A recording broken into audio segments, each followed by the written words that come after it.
नमस्कार श्रोते हो. दीपक रेगे कथाकथन चॅनलवर तुम्हा सगळ्यांचं मनापासून स्वागत.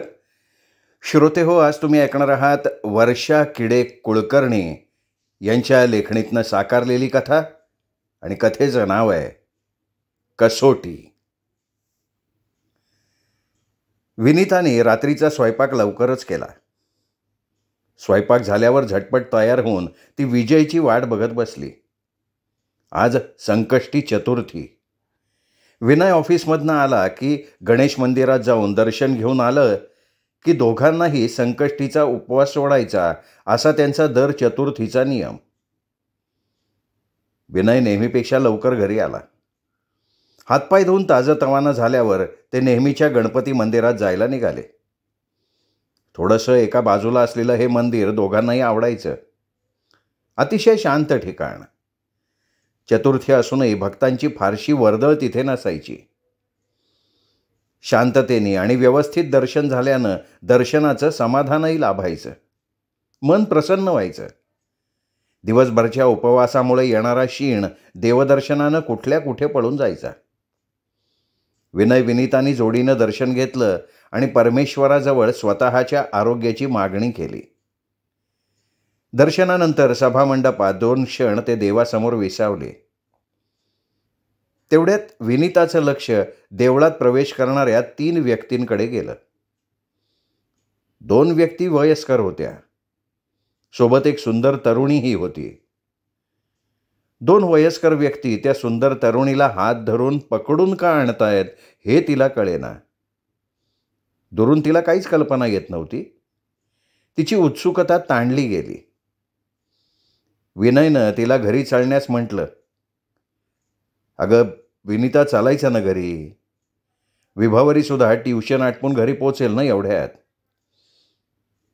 विभावरीजवळ घराची किल्ली आहे. थांब, थोडा वेळ अजून बसूयात. विनीताचं लक्ष त्या तिघांकडे होतं. त्या 2 वयस्कर व्यक्ती त्या तरुण मुलीचे आई वडील असावेत असा तिने अंदाज बांधला. ते तिघही जवळ आल्यावर तिच्या लक्षात आलं की ती तरुण मुलगी मेंटली रिटायर्ड आहे. तिला हळूहळू देवाच्या गाभाऱ्यापर्यंत नेऊन त्या वृद्ध जोडप्यानं तरुणीला दर्शनाचा लाभ घडवला. त्यांनीच तिचं डोकं देवासमोर टेकवलं. स्वतः तिचे दोन्ही हात जोडून नमस्कार करवला. तिला देवाचा अंगारा लावला. विनीता त्यांचं निरीक्षण करतच होती. किती श्रद्धेनी आशेनी ते वृद्ध मातापिता मुलीला देवळात घेऊन आलेले होते. देवाजवळ तिच्या आरोग्याचीच कामना करत असतील, नाही का?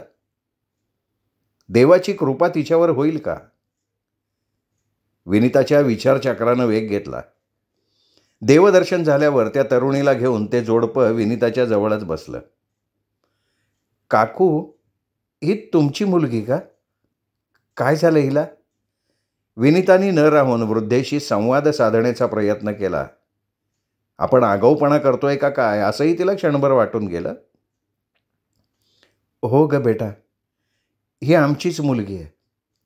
जन्मताच अशी आहे. पोटचा गोळा, माया काही सुटत नाही. आम्ही हयात असेपर्यंत तिला सांभाळणार. आमच्यानंतर परमेश्वरच हिचा सांभाळ करेल. झालं. विनीताला त्यांचं ते बोल ऐकून गलबलून आलं. इतकं देखणं रूप, पण देवानं काय भयंकर शिक्षा दिली आहे या निष्पाप जीवाला. स्वर्गातल्या एखाद्या अप्सरेला लाजवेल असं सौंदर्य आणि त्यांच्याप्रमाणे शापितपण. आईवडिलांनाही उतरत्या वयात किती चिंता, किती दुःख. तिघांच्याही त्यांनी गतजन्मी केलेल्या कृत्याचं तर हे फळ नसेल. काही का असेना, पण भोग त्यांच्या वाट्याला आलेले होतेच. त्या तिघांना बघून विनीताच्या डोळ्यासमोर मावशी, काका आणि संगीता ही त्रिमूर्ती उभी राहिली. मावशी, काका, मोठा मुलगा प्रशांत आणि लहान संगीता असं चौकोनी कुटुंब. धाकटी असल्यानं संगीता सगळ्यांची लाडकी. मावशी काकांचा आता जीव का प्राण. दिसायला अतिशय सुंदर. लोभस, घाऱ्या डोळ्यांची, गोरीपान, बाहुलीच दिसायची जणू. पण नियतीने अचानक तिच्यावर घाला घातला. लहानपणी केवळ 1.5 वर्षांची असताना तिला ताप आला आणि तो ताप हळूहळू वाढतच गेला. 106 डिग्रीपर्यंत ताप वाढून मेंदूत गेला. मेंदूत ज्वराचा हा ताप कमी होईना. सगळ्यांनी आशाच सोडली होती. डॉक्टरांनी पण तिची जगण्याची आशा नसल्याचं निर्वाणीचं सांगितलं. तिला जीवदान लाभलं तरी तिच्यामध्ये काहीतरी व्यंग निर्माण होऊन ते व्यंग आजन्म राहील, कारण मेंदूला तापामुळे इन्फेक्शन झालेलं होतं. तेव्हा तिला वाचवण्याचे प्रयत्न न केलेले बरे, अशा स्पष्ट शब्दात डॉक्टरांनी मोलाचा सल्ला दिला होता. भविष्यातलं चित्र डोळ्यांसमोर ठेवून तो अत्यंत योग्य होता. पण आईची ममता आणि पित्याचं प्रेम हा अघोरी उपाय मानायला तयार नाही झाले. त्यांना मुलगी हवी होती आणि तीही जिवंत. डॉक्टरांचा सल्ला दोघांनी ऐकला नाही. 40 वर्षांपूर्वी तत्कालीन जे सगळे आधुनिक उपचार होते ते सगळे केले त्यांनी. मोठमोठ्या शहरांमध्ये उपचारांसाठी संगीताला घेऊन गेले. पाण्यासारखा पैसा खर्च केला. आपल्याकडून कुठलीही कसूर राहू नये यासाठी त्यांनी प्रचंड मेहनत घेतली. डॉक्टरांनीही शर्थीचे प्रयत्न केले. त्यांच्या प्रयत्नांना यश येऊन संगीताचा पुनर्जन्म झाला. पण तिचा हा पुनर्जन्म तिच्यासाठी शाप, तर मातापित्यांची जीवनातली भयंकर कठीण अशी कसोटीच ठरली. आजारपणानंतर काष्ठवत झालेलं संगीताचं शरीर पूर्ववत व्हायला लागलं. एकूण एक करून सगळ्या अवयवांनी मूळ रूप धारण करत त्यांची वाढ व्हायला लागली. पण हाय रे दैवा, नियतीने दुसऱ्यांदा संगीताच्या जीवनाशी क्रूर थट्टाच केली. मेंदूत ताप गेल्यानं आणि झालेल्या इन्फेक्शनमुळे मेंदूची वाढ खुंटली. तिची केवळ शारीरिक वाढ झाली, बौद्धिक वाढ नाही. 1.5 वर्षाच्या बालका एवढी तिची बुद्धी कायम राहिली. 1.5 वर्षाची होईपर्यंत ती जे शब्द शिकली होती ते शब्द म्हणजे आई, बाबा, दादा, ये, जा, उठ, बस, पापा, मम्मम हेच शब्द तिला बोलता येत होते आणि तेवढेच समजत होते.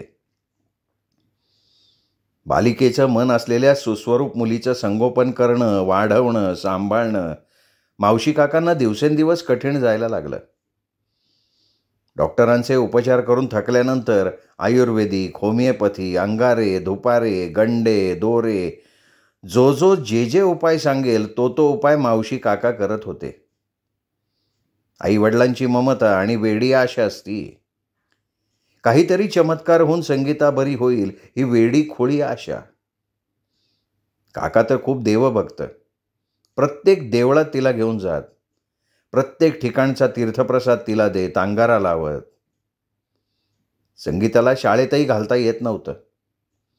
तसा अनेकदा प्रयत्न केला तर मुलं तिला त्रास द्यायची. 40 वर्षांपूर्वी काही स्पेशल स्कूल्स नव्हती ना. रस्त्यानं टार्गट मुलं तिला पागल म्हणून चिडवायची, त्रास द्यायची. तिला बाहेर नेत जाऊ नका म्हणून मावशी काकांना रागवायची. पण काका मात्र अजिबात ऐकायचे नाहीत. हळूहळू संगीताचं वय वाढायला लागलं. निसर्ग नियमानुसार मासिक चक्र सुरू झालं होतं. वयात आल्यावर तिच्या सौंदर्याला निखार आला. तिचं सौंदर्य बहरून आलं, फुलून आलं. ती अधिकाधिक आकर्षक दिसायला लागली. पायाच्या पोटरीपर्यंत रुळणाऱ्या केसांची देणगी तिला लाभली होती. तिचा घनदाट केशसंभार सांभाळताना, त्याची निगा राखताना मावशीला नाकेनऊ यायला लागले. 3 वेळा तिचा बॉयकट केला, पण केसांना इतकी प्रचंड वाढ होती की ते पूर्ववत व्हायचेच. तिला नाऊमाखू घालताना, तिचे सगळे नैसर्गिक विधी आटोपताना मावशीला प्रचंड त्रास व्हायचा. लहान बाळाप्रमाणे तिचं सगळं करायला लागायचं.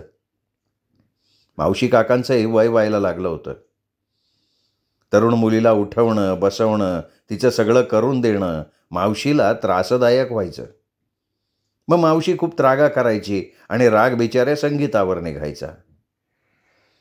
वयात आल्यामुळे आणि दिसायला सुंदर असल्यामुळे कोणी तिचा गैरफायदा घेऊ नये म्हणून संगीताला डोळ्यात तेल घालून जपायला लागत होतं. तिचं बाहेर जाणं अजिबात बंद केलं गेलं. अशी तरुण मुलगी घरात असल्यानं प्रशांतचं लग्न ठरेना. बरीच चांगली स्थळं गेल्यावर योग जुळून आला. प्रशांतचं लग्न झालं. वहिनी सुस्वरूप आणि स्वभावानं समंजस मिळाली. ती सुद्धा संगीताचं हवं नको ते बघायची. संगीता 19-20 वर्षांची असेल, तिने हळूहळू खाणं पिणं कमी केलं. ती आजारी व्हायला लागली. हळूहळू खाणं पिणं बंदच झालं आणि एक दिवस तिने जगाचा निरोप घेतला. अशा व्यक्ती वयाच्या विशिष्ट वयापर्यंतच जगतात. मेंदूची वाढ न झाल्यानं त्याचं कार्य हळूहळू मंदावत पूर्णपणे बंद होतं, असं डॉक्टरांचं म्हणणं होतं. संगीताच्या निधनाने मावशी काकांना जब्बर धक्का बसला. अतीव दुःख झालं. मावशीनी तर स्वतःला लवकर सावरलं, पण काका मात्र संगीताच्या आठवणीनं बरीच वर्ष व्याकुळ व्हायचे. मावशीला समाधानाची बाब ही की आपल्यानंतर संगीताचं काय झालं असतं, कुणी केलं असतं, ही चिंता तिला राहिली नाही. संगीताने स्वतःचा प्रश्न स्वतःच सोडवला होता. विनीताला आठवलं, संगीताचं निधन झालं तेव्हा प्रशांतच्या मुलांना सांभाळायची जबाबदारी तिच्यावर आली होती. तेव्हा ती 11वीला होती. मावशीच्या आणि तिच्या घरात केवळ 40 फुटांचं अंतर होतं. काका संगीताला आपल्या घराच्या बागेतल्या बगईवर बसायला सकाळ संध्याकाळ घेऊन यायचे.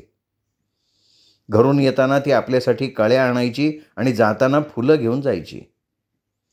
अर्थात काकांना देवपूजेसाठी आपण फुलं द्यायचो.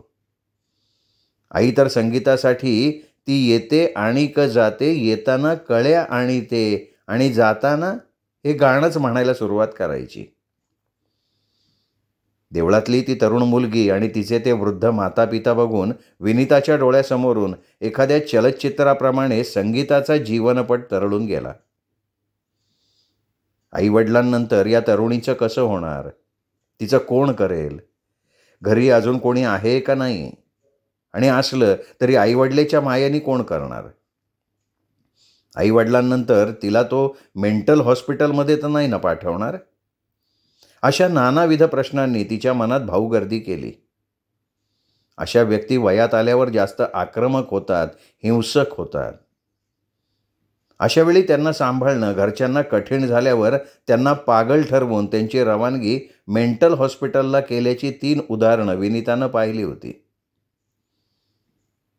संगीताच्या आठवणींनी, भावनांच्या कल्लोळामुळे हळव्या मनाच्या विनीताच्या डोळ्यातनं 2 अश्रू घळकन टपकले. त्या तरुण मुलीला पाहून विनीता अस्वस्थ झाली आहे हे विनीतच्या लक्षात आलं. अगं विनीता, लक्ष कुठं आहे तुझं? चालायचं ना घरी? विनयनी तिची तंद्री भंग केली. त्या सुंदर अनोळखी तरुणीकडे बघत जड अंतःकरणाने ती घरी परतली. घरी आल्यावर सुद्धा तिचं चित्त थाऱ्यावर नव्हतं का जेवणात लक्ष नव्हतं. विनयनी तिच्या खांद्यावर हळूच थोपटलं. रात्री अंथरुणावर पडल्यानंतरही तिचं विचारचक्र चालूच होतं.